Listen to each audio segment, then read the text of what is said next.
Dave. Apex Adjacent Automotive Podcast. And we're getting close to the end of the year, Ian. And what do we need people to do so we can do our year-end show? People need to show us their cars.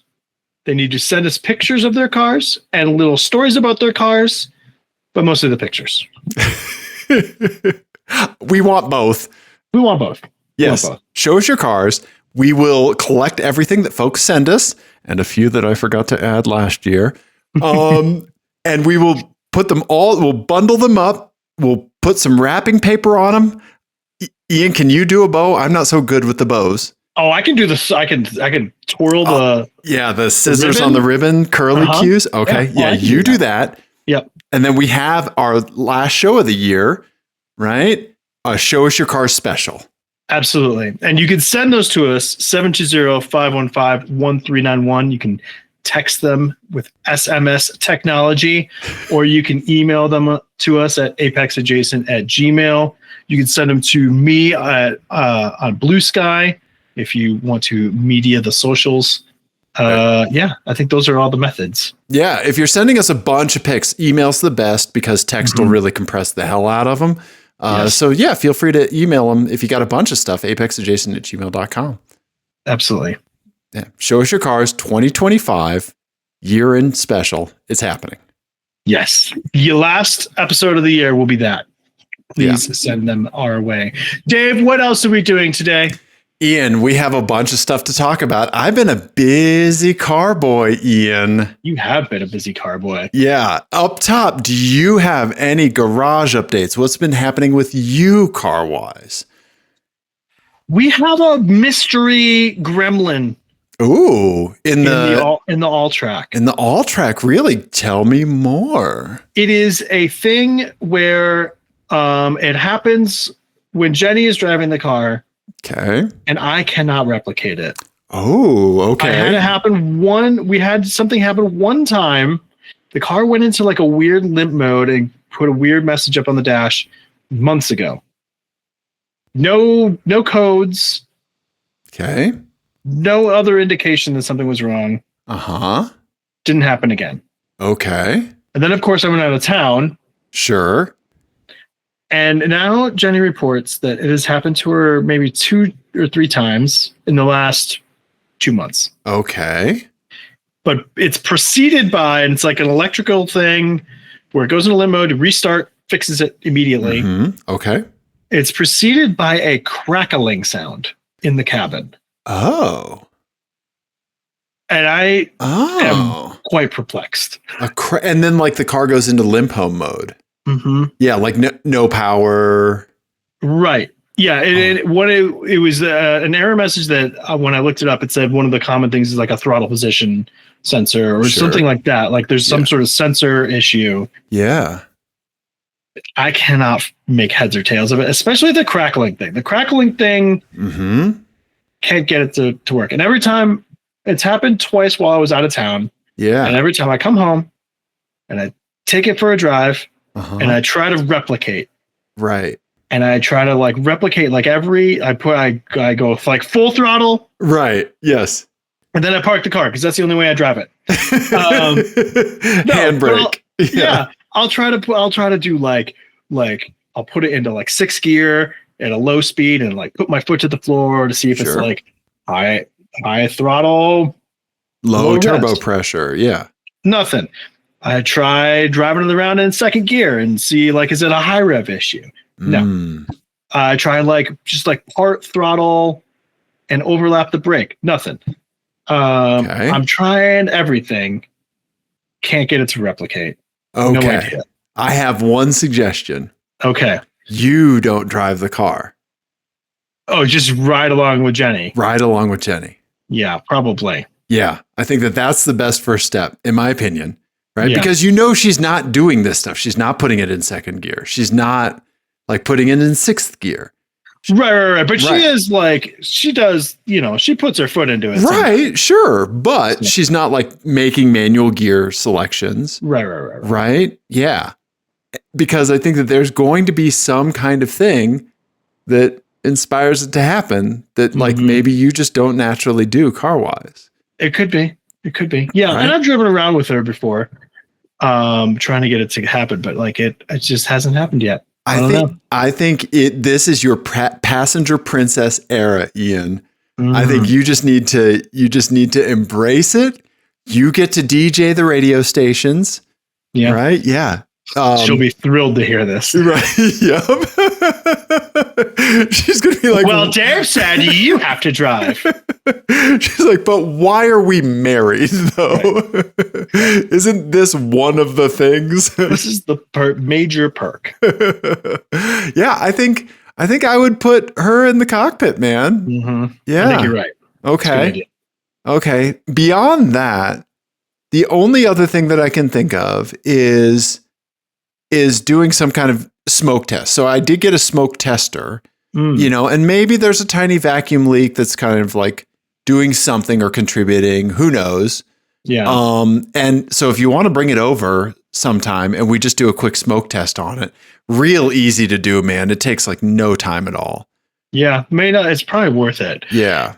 Yeah. The crackling thing is. Yeah. The only thing I can think of is that there is some sort of like electrical issue and it's feeding back through the speakers. Yeah. In some way. Yeah. No. And my mind goes to like a bad ground, like a ground that's working its way loose, something like that. Yeah. Yeah.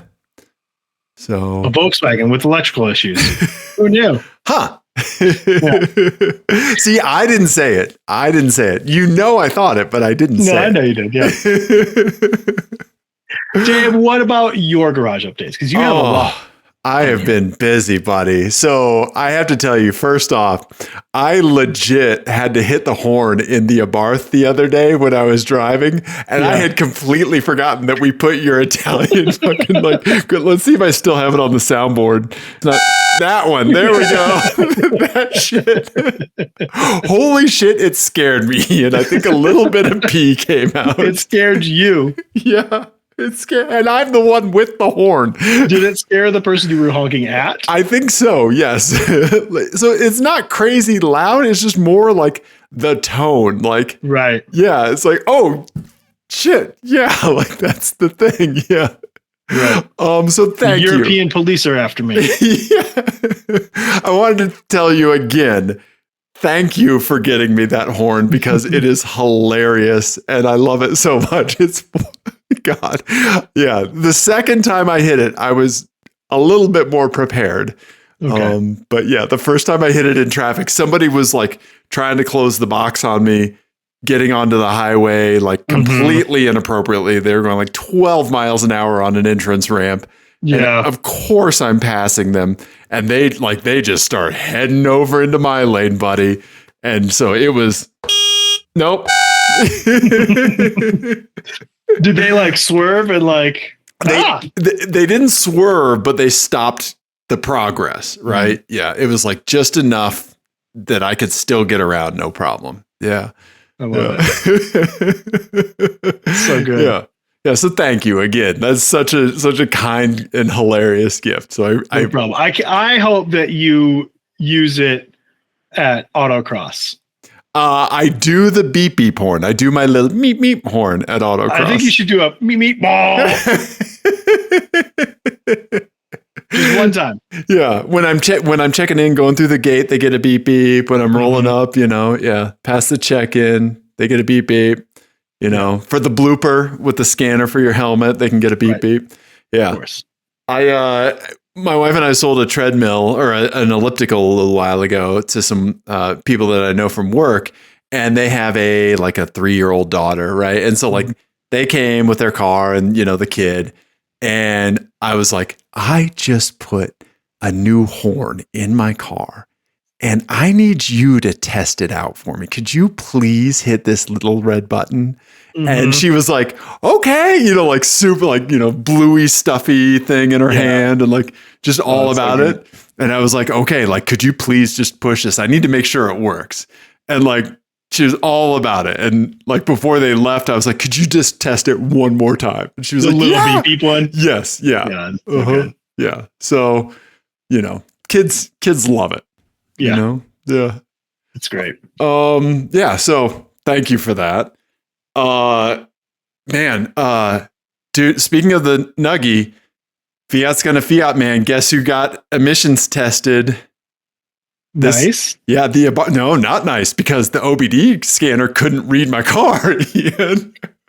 What? Why? This is the first time that's ever happened. And I have an OBD reader plugged into it like all the time. So I think it might be the aftermarket tune because there's like the ready sensors or whatever ready. So I'm going to flash it back to stock, drive it around for a week or so, take it to get tested and see what happens. Gotcha. So yikes. Yeah, right. There was somebody. So what happens if it doesn't work? Do you just fail? So I was marked as incomplete, just like my college career, and it didn't cost anything. Okay. And they didn't put it on the rollers. They essentially just drove it through. So I actually left like right after the person in front of me did. I just basically had to wait for them to move so my car could get out. Right. When's that ever happen? Yeah. And so they said, oh, like if you've disconnected your battery recently, or if you've, had work done, like you have to, your car typically for the OBD like readiness checks, like you have to like drive 15 minutes with above 70% fuel, like there's these kind of like stage gates that the car has to cross before it's like, hey, I'm ready. Like I've been normally operated. Right. Which means like some testing queries can happen. Which seems weird to me. I don't know. Cause it's like, I can pull codes from my scanner. So you might ask the guy that you got the thing from, the company, and just be like, hey, has anyone else had this issue? I will. Yeah. Euro compulsion. So it's like a name brand tuner, Right. Yeah. So I don't know. We'll see. Cause there's gotta be one of those things where you go to the website and it's going to be like a big banner. Like, just so you know, guys. Yes. Just like when I had that, what's that? You're going to be like, how did I miss that? Right. Yes. Like when I had that, the vent hood for my range and and on the company site, they were like, check to make sure these aren't taped shut before you even bother us. And guess what? They were taped shut. Yeah. So I bet, hopefully it's something like that, Yeah. Oh, so Nuggie gonna Nuggie. Right. I had a guest in the garage, Ian. Oh. Our buddy Sal brought over his pick-em-up truck. Oh, that's right. Yeah. So Sal brought over his 2002 Nissan Frontier. And in addition to just like sticking my head in and smelling the interior the whole time because it made me think of my pickup trucks, I had a delightful time going through it with him. Nice. Yeah. So here, I can pull up a picture. So he has, I think, the XE. It's a 2-wheel drive. Yeah. Oh God, that's an old one or a new one. We don't want to look at new ones. We want to look at the old ones, buddy. Yeah, here we go. This is just that like one exactly, just about. Yeah. Yeah, He's got the he doesn't have the crew cab. He's with the 4 doors. He's got the 2-door king with cab. the little jump seats. Yep. In the back. Yeah. Yeah, the perpendicular jump seats that fold out from the sides. Yeah. So I put together a little spreadsheet of parts for him, for us to kind of go through, or to replace.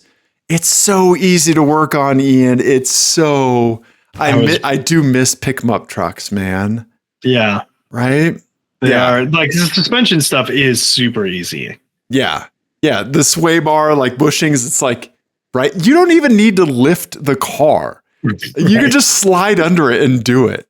Yeah. That was honestly, like when I was on the S10 team, that was the best part about the easiest thing to work on in that car. Yeah. Was the suspension stuff. Like, it was not that hard. Right.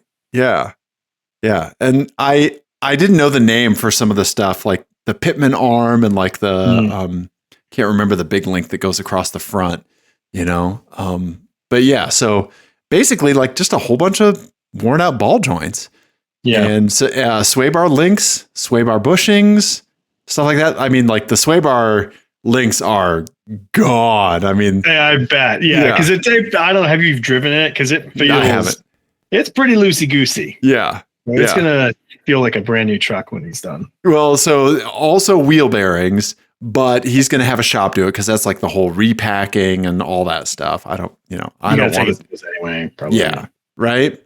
But we can do sway bar links in like 6 minutes on that thing, so easy. We did the bounce test on all four corners for his shocks or struts or whatever they are. And great. And I think that they're OEM shocks. Oh, wow. Like it did not go past like that, like initial settle, and keep going. Great. Yeah. We were on all four corners. Yeah. And then there was one where we were trying to troubleshoot a squeak when he when he gets in and gets out. And, so like he's bouncing on the car and I'm underneath. I have a screwdriver up against my ear, like on metal pieces, trying to hear like where the sound's coming from. And I think it was a sway bar link, but okay. Yeah. So we're just going to replace to basically rebuild the front end of that suspension and not the shocks. It's like $150 on Rock Auto. What? Really? Yeah. That's it? Ian, sway bar links are the cheap sway bar links. If you want to go cheap on the sway bar links, they're $2.60 a piece. What? Really? The proper Moog or Mevotech or whatever they are. Yeah. Those are like $6 a piece. That's amazing. Yeah. God, nothing costs $6 on my car. I know. We can get a cup of coffee for $6. That's crazy. Right? That's great. Yeah. So I had a blast. Like, first of all, Sal's a super nice guy and he's great to talk to just in general. Right? Yeah. He's just a nice dude. And then just to sit on the floor while he and I are just looking through all this stuff because he's a sponge. He soaks up knowledge, wants to know how all this stuff works. So I described sway bars and now it's locked in this, Sal vault. Yeah. And so he's going to order some stuff and then we'll just find a day to knock it all out. That's great. Yeah. Right. That'd be cool. Yeah. Being able to work on that stuff and to just be able to lift one axle on the lift or to work on it while everything is bearing weight. Dude, it's a game changer, man. I'm so thankful for the lift. Yeah. Oh, yeah. It makes so much easier. Yeah. Is he going to do, is there anything else that he wants to do that you're we're going to wait on that or that you don't want to help him with? He's getting a little bit of timing chain rattle at startup before oil pressure builds up. And I think that he was leaking. He had a pretty consistent leak going out of the distributor. Cause where it goes down into the block, there's an O-ring or two. And I used to have an old Toyota Camry that had a real bad distributor rod leak. And so that, but I think he, had his oil overfilled. And so I think he was blowing a little bit, too much blow by. That was another thing. But the timing chain, if there's a little bit of rattle at startup and it goes away, dude, Luther did that from day one. And I put, over 40 some odd thousand miles on that car and it's fine. As long as it goes away super quick, you're fine, So don't really want to do timing chain guides or anything. But I don't think we have to, Yeah. Great. Yeah. Right. Yeah. That's awesome. Yeah. I think there's been a couple of things where he's asked me about it and I'm I think that's probably fine. It's just old car stuff, Yeah. Right. So that's great. You just love that simplicity, man. It's so refreshing to see, Yeah. Yeah. And then I think I texted you and PETA because I did sell the LS to CarMax, dude. And I legit teared up. Yeah. I mean, you did a lot of big things with that car. Right? Yeah. I think that looking back on it, I think some of my enthusiasm was kind of for the GSF was kind of dampened a little bit by the grief that I wasn't quite aware of with the LS departing. Yeah. And Kelly and I sat in it together one last time. That took us to Palm Springs. We signed our that was in my old man sedan. We signed our marriage documents and stuff like that. It got us through COVID, all of those things, it just really hit, And And I asked the lady at CarMax, I was like, have you ever had anybody cry? As I'm like truly tearing up. And she was like, yeah, one other time. And I was like, okay. And the CarMax is close to me. It's like maybe a mile, maybe like 2 miles away. So like I just walked home and I listened to like some real peaceful music on the walk home, you know, and I just, like the grief of Luther departing really hit, you know? Yeah, and no, I get that. Like, right? That was a very good companion for you for a long time. Right? Yeah. Never, ever once like broke down, stranded me, anything like that. Yeah. You know, and starting at 136,000 miles. Yeah, that's true. Right? Never once. Yeah. Do you know anything about Luther's fate? Is it going to go for sale at CarMax, or is it going to go for auction or something? I don't know. I would assume auction, just kind of like the general age of it. Right. But yeah, I haven't put the VIN in like a Google alert yet. I need to do that. Yeah. Yeah. Yeah. So yeah, crazy, man. But you know, we've talked about it on the show before. Like grief is absolutely part of the automotive ownership experience, you know? Yeah, totally. Right. Just like owning a pet. It's going to die at some point. Right. Yeah. Like there's heartbreak built into this thing, and something can't be special and you not have grief when you don't have it anymore, you know? Yeah. Right. Totally. Yeah. So, man, but I got the GSF dialed. I got the title. I got the bill of sale. Unfortunately, the key fob popped through the envelope while it was in transit. So I had a key fob from when it was transported, but the owner had wisely kept the second one. So I have to like open a claim with UPS for the fob and all that. But at least I can drive it. I got it titled. You know, it's in my name. I got a temporary tag. You will not believe how much I had to pay for taxes on an out-of-state purchase. Do you remember how much it cost you when you had your Turbo X? I do. And it was not a very expensive car. So I can't even imagine. Are you like, this is why people register their things in Montana? Yeah. Yeah. This is what I get for being honest on the value of the bill of sale, the value of the car on the bill of sale, and like actually registering it in the state that I live in. Fuck, dude. Yeah. It cost me almost as much as I don't want to say it on the show. I'll tell you later. But it cost me almost as much as it cost me to completely repair and upgrade the Abarth. Whoa. Including the purchase price of the Abarth.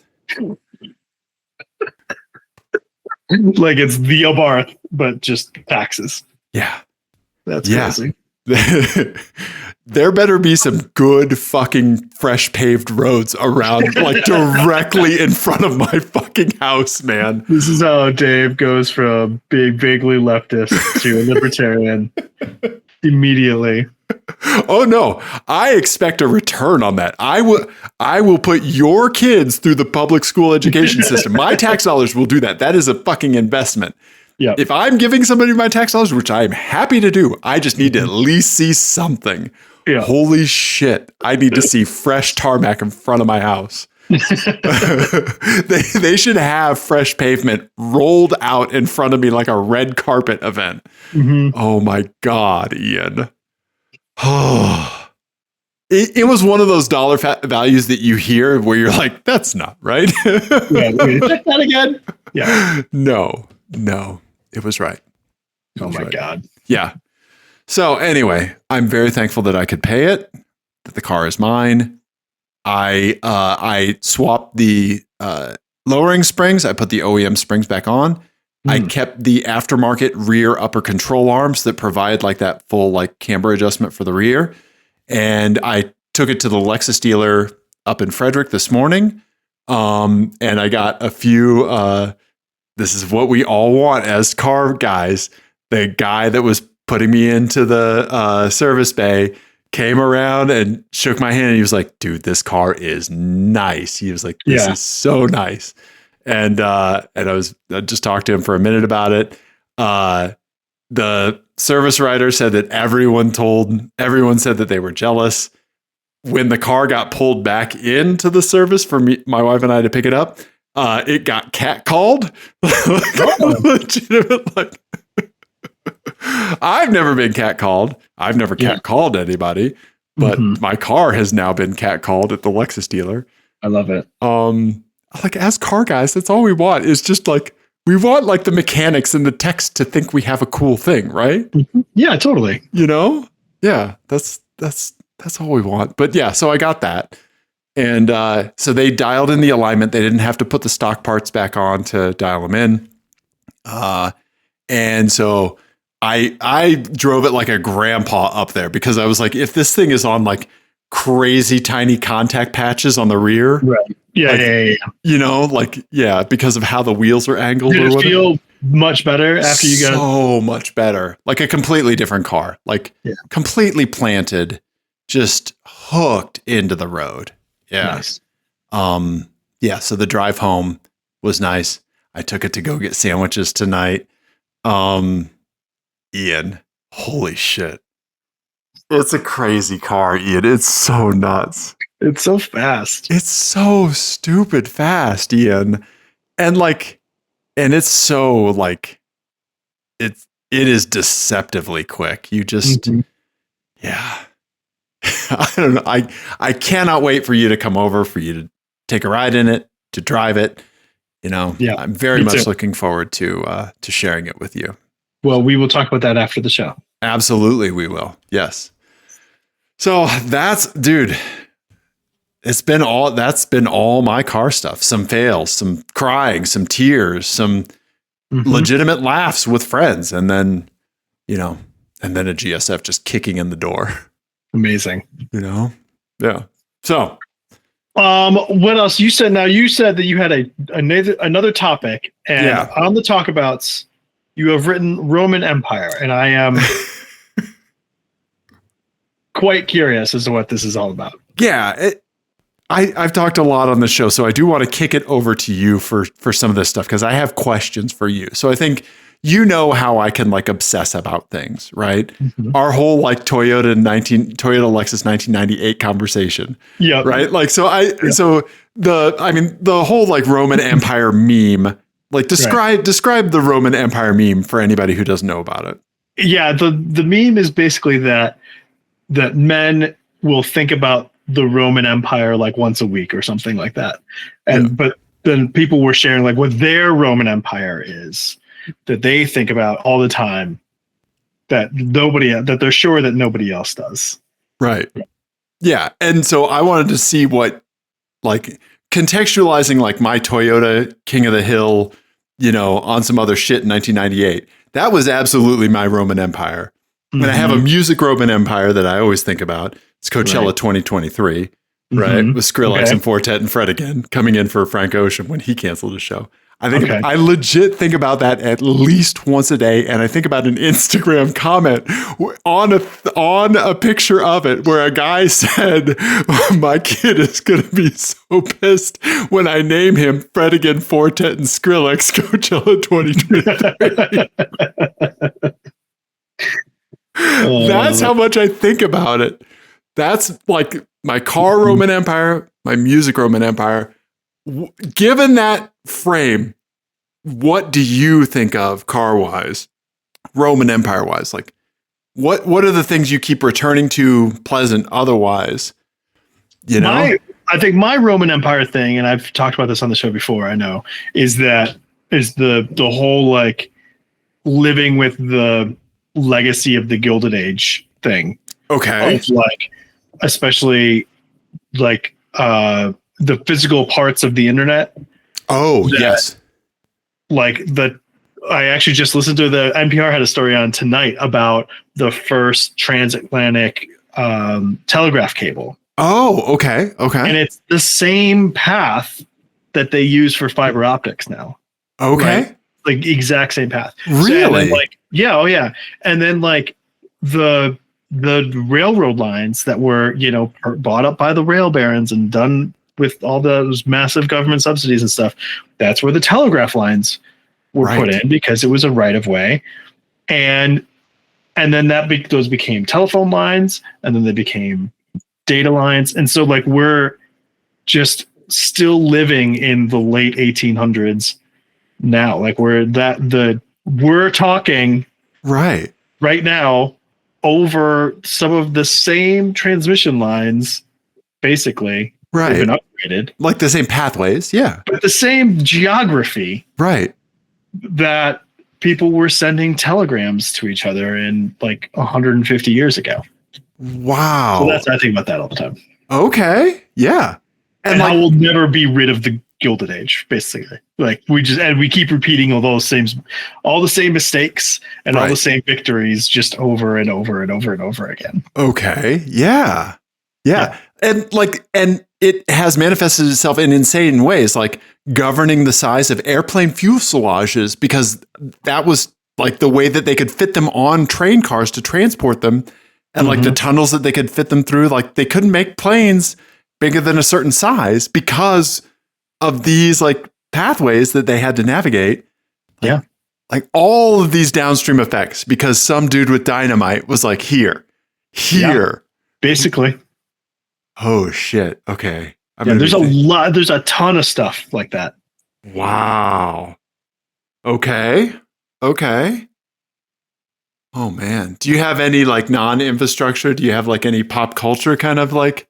My pop culture one is music related, and it's but it's also culture, like larger culture thing, which is the whole, if you remember in the early like 2000s, there was the rockist versus poptimist debate where like the music review sites like Pitchfork and some of like the like more kind of elite-y, snooty indie rock sites got a lot of flack for not covering pop music. Okay.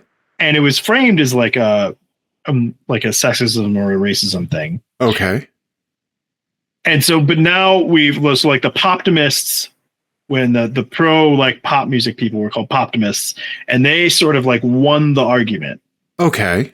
And so like now like Pitchfork will cover, and all the music review sites will cover like, you know, hip hop and pop and all sorts of genres, which is great. It's good. But also there's no differentiation anymore between things that are like churned out for mass consumption. Okay. You know, and things that are more considered, you know, whether those are like in the pop genre, but like, you know, more artistically valuable, or just like whatever auto-tune slop gets thrown out, you know? Right. And I think about that in terms of like a lot of culture has sort of been won over by that, where like there's no like objectivity allowed anymore. Okay. Yeah. I don't know. That's it. Yeah. No, but like the thoughts that like we return to every now and then, right? Yeah. Because I think about that, like, you know, the like Marvel movies are now considered like high art or whatever, which I do not agree with. Right. Yeah. Basically, I'm bemoaning the fact that I'm not allowed to be snobby anymore. Well, even if you're not allowed to be, I think that you've still found a way. Life finds a way. Right. So then do you think that diminishes guilty pleasures? There is no such thing as guilty pleasures anymore. That's what I mean. Like, right. That's why I asked that. Right. Everything. I think it goes along with like making everything the same, right? Like content is rewarded for being more like the other things you just watched, right? Instead of like being rewarded for being different or new. Right. Doing a different thing. Yeah. Right. Like a new intellectual property. Right. Yeah. I get that. Anyway. Right. That's it. Do you have? I think it's definitely connected to like the whole like infinite scroll algorithm thing, where like you get noticed for doing the meme that 30,000 other people did. Right. You get rewarded more for that than you do for inventing something new that no one else is doing. Right. Exactly. Yeah. You just get shoved into oblivion. Yeah. Right. And I think that there's some connection with the Poptimus Ruckus debate. I haven't quite landed that plane yet, but I think about it all the time. Okay. I can see how that might be something you'd noodle on in the shower. Mm-hmm. You might get wet with Ian on that one. Yeah. We're getting damp so far. Uh-huh. Yeah. Not fully wet yet. Getting dewy with Dave. Okay. Yeah. Okay. But yeah, I was curious to see if you had those things because, you know, I just want to know like where your mind sits in free time, you know, like the idle thought. I mean, I could do that. I could do this as a topic for hours. Okay. I've got lots of these. Any other car related ones that you can think of? Anything like regarding F1 kind of like, or like maybe the kind of the more motorsport centric things? Like if you had to tell somebody a crazy story that you just happen to know that happened in like automotive history, what do you think you would like retell? Like what's a cool kind of thing that you've told Nico? That kind of thing. Like, yeah. It would probably be either the like Toyota Rally cheating thing. Yeah, that's a good one. Yeah. That's a really good one. Uh-huh.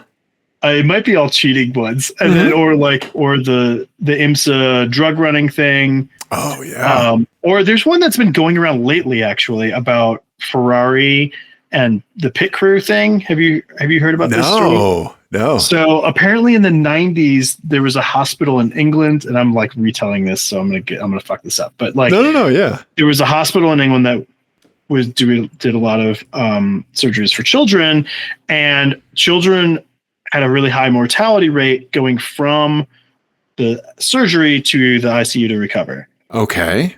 And they couldn't figure out what was going on. And, but it was always like a really chaotic time. Getting them transferred over. And some doctors were like watching F1 in the waiting room and saw the pit crew, and they were ended up asking the Ferrari pit crew to come coach them.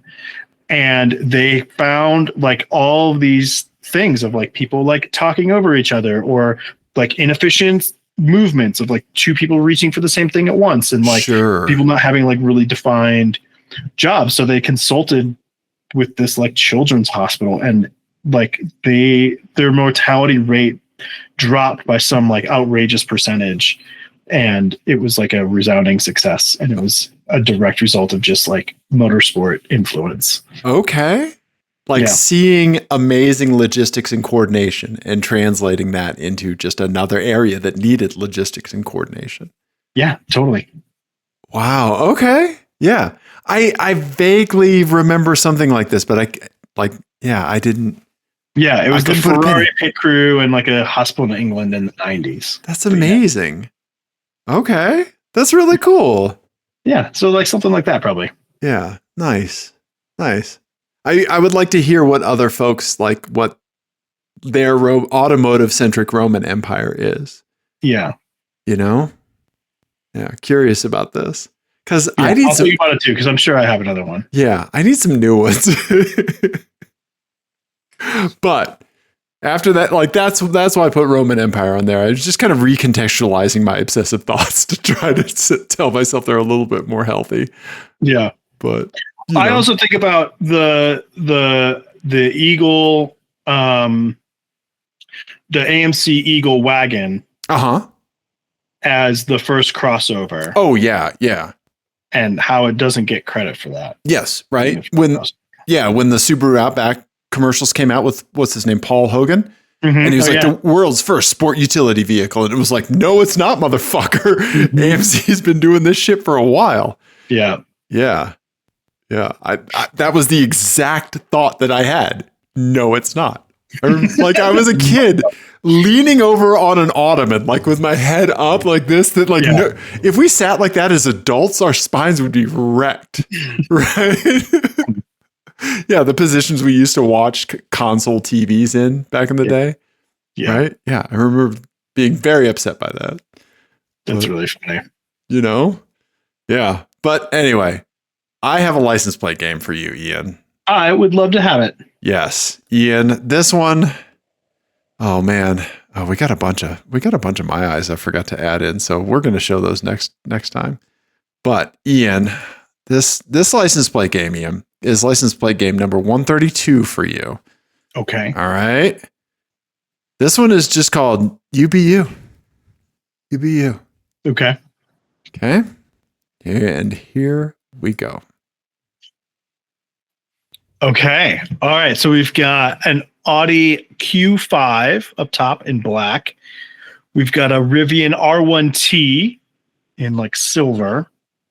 And then we've got an Ioniq 5 in that like slate bluish silver thingy. Yeah, like desert bluish. Yeah. We do have some context clues, but the plates are Be Real. It took me a while to get this one. Be Creative. Nice.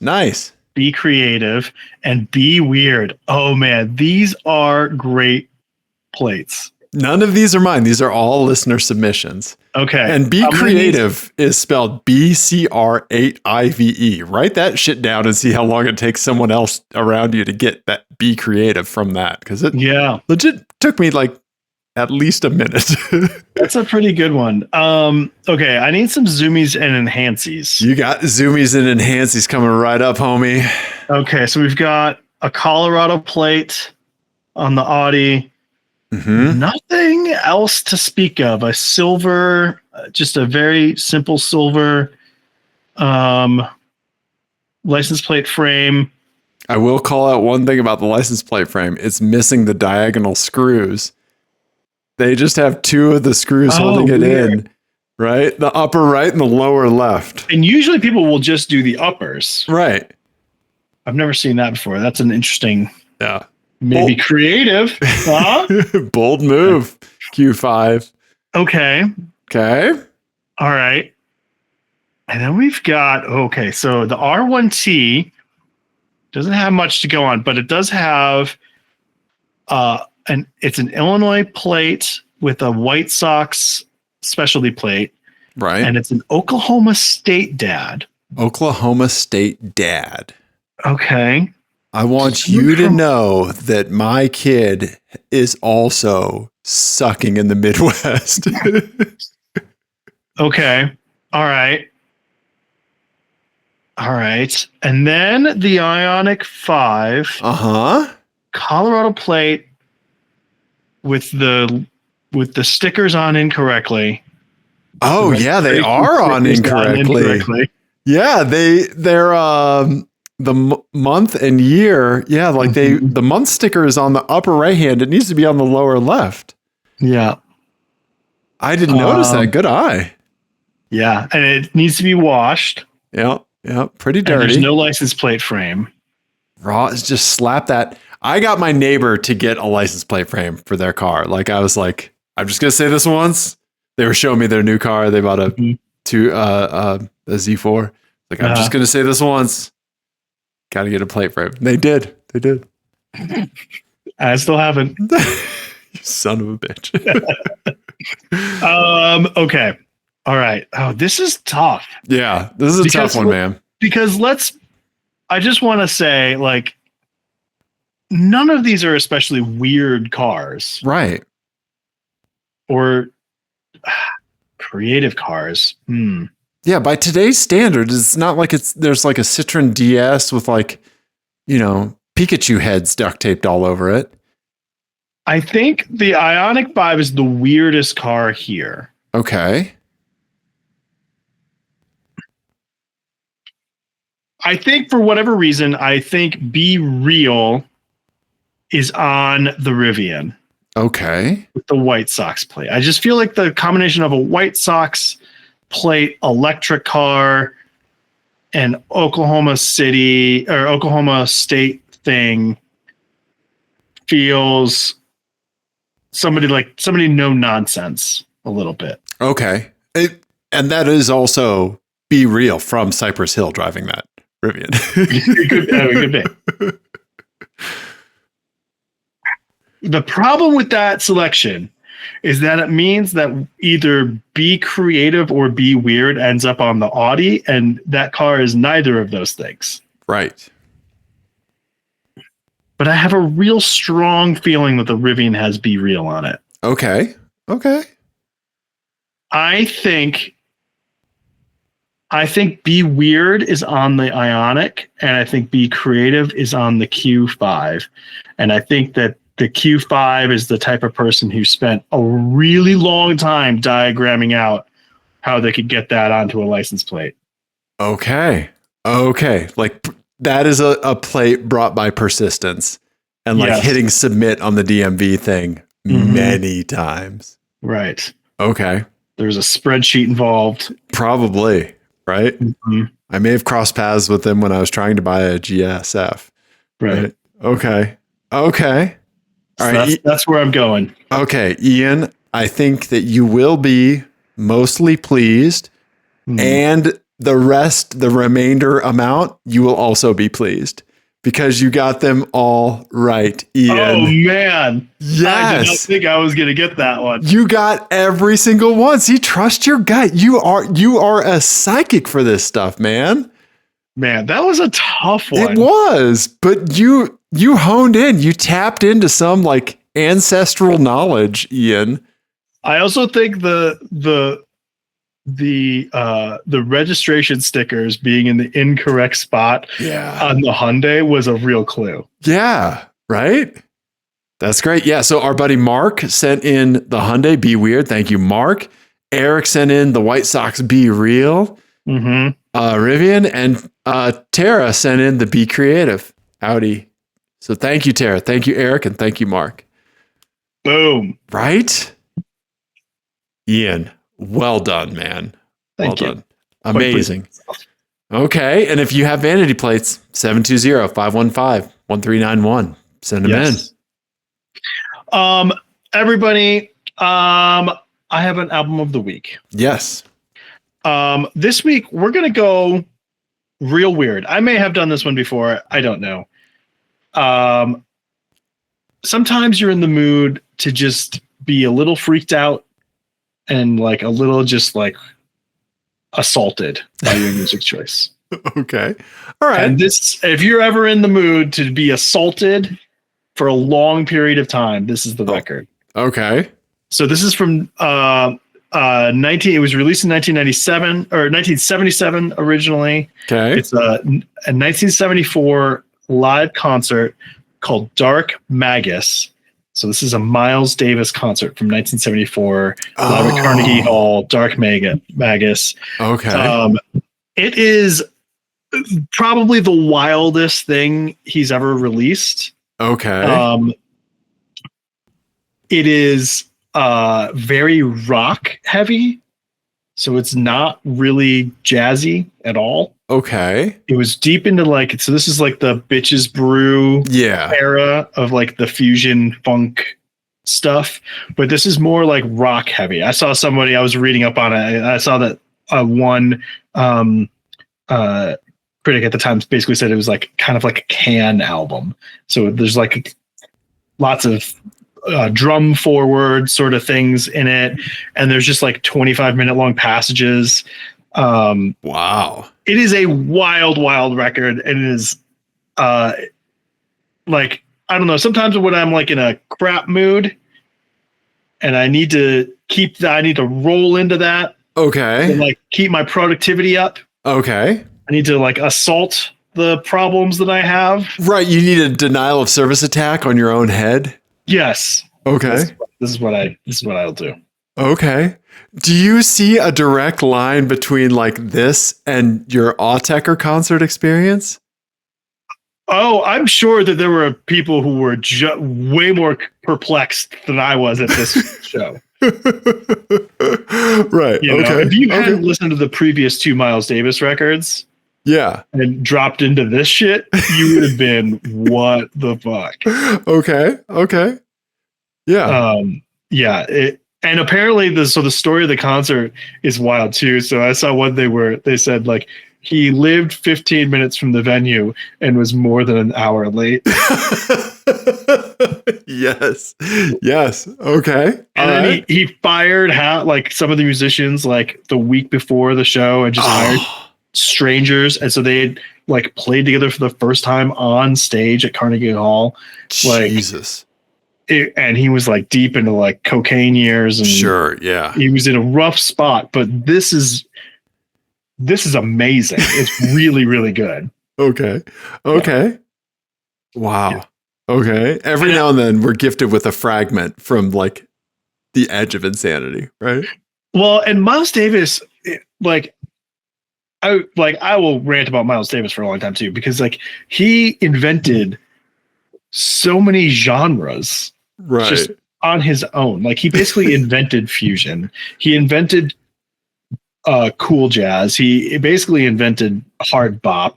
Like not many. I can't think of another contemporary musician who was alive at the same time as we were Right. that like invented several different subgenres of music and then just like moved on. Right. Yeah. You know? Yeah. Like more than Bowie, you know, like as Bowie Mhm. like reinterpreted things or whatever. This was like just birthing new things Right. out of thin air. It's wild. and this record is like, I never really liked fusion, and this is like what unlocked me liking some fusion. Okay. Was this record, because it was very like, like I said, like Can or like Hawkwind, even like there's some of that in there, and there's like a lot of funk in there too. Like it's really, really cool. I'm gonna have to listen to some of this. I want to hear what this is about. Yeah, just honestly, just listen to like the first 10 minutes of it. Right. And I think you will dig it. If you can put yourself in the same place that you are listening to like a live DJ set. Uh-huh. It's structured basically the same. Okay. So don't expect, there's no vocals. Right. Yeah. It's, just music. And it just kind of like goes on and on. Okay. Dark Magus. Yeah. Wild. Okay. Yeah. Links will be in the YouTube description. Let's get into it. Let's get weird. Listen to this. Tell us about your automotive Roman Empire that you can't stop thinking about. Right? Yes. Okay. 720-515-1391. Show us your cars. Yes. apexadjacent at Gmail. I'm on Blue Sky, Apex Adjacent. Everybody, thank you. We love you. Goodbye.